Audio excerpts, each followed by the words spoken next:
Hey guys, this is going to be the Avengers Infinity War movie review. I wanted to wait about a couple weeks to see this movie. I mean, not to see this movie. I wanted to wait a couple weeks in order to get everybody else to see the movie, so then I'll do my review. And I waited 3 weeks, and this is going to be a spoiler-filled review, by the way, because if you haven't seen the movie already, and that's your fault. That's your fault. You need to see this movie. It's amazing. But this will be a 2-part video. This is going to be the first part. And to start off, let's just talk about the beginning of the movie. The beginning of the movie just shows you what Thanos is made of. It literally just shows you straight up. The first 5 minutes of the movie just straight up tells you, like, Thanos is somebody that you don't want to mess with. You don't play with him. You don't, like, he's not like all these other MCU villains that end up getting destroyed, or they're a generic villain, or they don't have any type of compelling background besides Loki and Killmonger. No. This guy isn't just a, oh, I'm super powerful, but I have no character development. No. Thanos straight up has character development in this movie. He makes you sympathize with him, but you hate him at the same time, because most people, there's a ton of fans of Loki, but Loki gets murked in the first 5 minutes of this movie. And he gets murked hard too. Like, that was brutal. I saw it coming from the beginning, because I was just like, man, I think Loki's done. Because if you watch the trailers, you don't see Loki anymore, besides that one scene. And it was hard to watch. It was hard to watch, because I'm a Loki fan too. But I did see it coming. I was just like, man, Loki's dead. Because he goes and tries to sneak kill Thanos right at the beginning of the movie, when he just has the Power Stone and the Tesseract, the Space Stone, right after he gives it to him in exchange for Thor's life. But it was just pitiful to watch. I was just like, gosh, man. I was like, already they killing people off. Already. And it was terrible to see. But I did see it coming.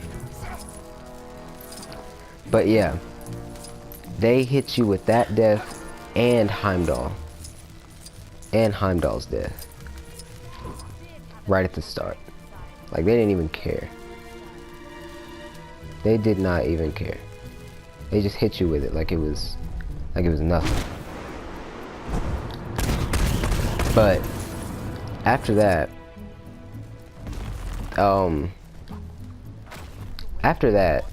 the fight between or rather not the fight, but the start of the movie, yeah, when Ebony Maw first shows up to Earth, trying to get the Time Stone from Strange. That scene was really good. I like that scene because the Hulk just gets beat right at the beginning at the Asgardian ship, but he gets transported by the Bifrost to Earth, and he goes to warn Tony and Strange and everybody. But then they have a huge fight between Corvus Glaive and Ebony Maw, and it's a good fight. Spider-Man shows up, but it's mostly a humorous fight, but it's cool in the same time. And Tony calls Ebony Moss Squidward at one point, and everybody died in the theater. I died too when he said that because it was actually funny. And yeah, that was just a good fight. But Hulk couldn't Hulk out because he's scared of Thanos, and I thought that was crazy because I mean, like, you know, nobody's seen the Hulk get whooped like that. And I'm a huge Hulk fan. I'll probably go back to saying this at one point later on in the video, or in part 2 or something like that. But yeah, I'm a huge Hulk fan. And see him get whooped like that, I was just like, gosh, I mean, I knew it was going to happen, but man, he beat the fool out of him. Thanos was not playing around. Just straight up, he's just a demonstration. But other than that, I think the oh yeah,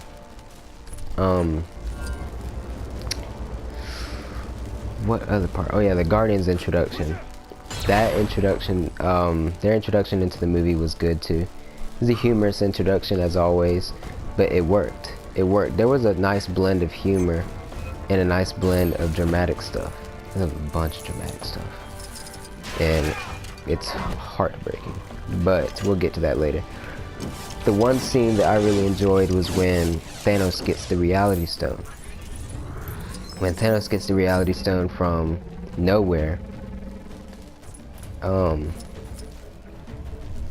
that scene was incredible because I didn't expect a lot of it. A lot of that stuff to happen. Like, he goes and gets the Collector, or he's torturing the Collector for the Reality Stone. And I saw that coming. But when the Guardians go and try to stop him, that's why there's a part in that I didn't expect, when he turns Drax and Mantis into just blocks. And I thought he was dead right there. I thought they both were dead. I was like, no. I was like, did they just kill them off like that? I got anxious. I was just like, dude. I was like, gosh, they're just doing it. But then Gamora goes up and fights Thanos head on, stabs him in the neck, and and then he's acting like he's dead or something like that. I was just like, man, like, if somebody, I mean, some people thought that he was actually dead. I was like, well, that was quick. But I knew. I was just like, oh man. I was like, he already has the Reality Stone. It was really crazy. It was absolutely crazy. Like, and then he tries to get Star-Lord to kill Gamora because Gamora did say, you know, kill her if Thanos gets her, because she knows something that he doesn't, which is the location of the Soul Stone, which they haven't had any mention in the movie except for this movie. And that scene is insane altogether. Let's just leave it at that. Star-Lord tries his best not to kill Gamora, but eventually he does pull the trigger, and Thanos turns the bullets into bubbles because he cares about Gamora. He wouldn't let anybody kill Gamora ever. Now if it was Nebula, he don't care about Nebula. He'd let anybody kill Nebula. Let a bum on the street kill Nebula. Not even think twice about it. But Gamora? Nah. I was just like, that was a heartfelt scene. It was a heartbreaking scene. But after that, it's just like, gosh, you know, that was a close one. That's what you think. But anyways, I'm gonna leave this video off right. Wait, no, actually, I'm not gonna leave it off right there yet. Hang on. As this is on PlayStation, the recording did mess up of the second video, part 2. So the part 2 video is going to start off with me talking, randomly starting up talking. So don't be alarmed, because I'm going to warn you in this video, but I just warned you right now.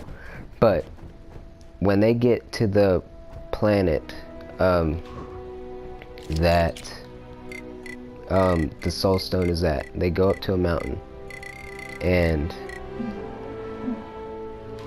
because Gamora was forced to basically tell Thanos where it was, and Thanos goes there, and he goes to the planet of Vormir, Odin will be most and they go there and try to get the Soul Stone.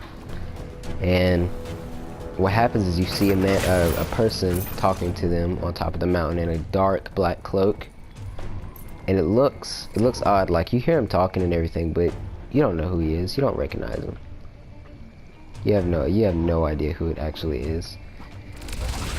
But then it shows you who it is, and it's Red Skull. You haven't seen the man since Captain America 1, and it's Red Skull. It was fantastic. It was fantastic. I did not expect that. But anyway, I'm gonna leave the first part off here. I'm leaving the first part off here, and I will start back at the same topic right in the second part of the video. So stay tuned. You'll see the second part soon.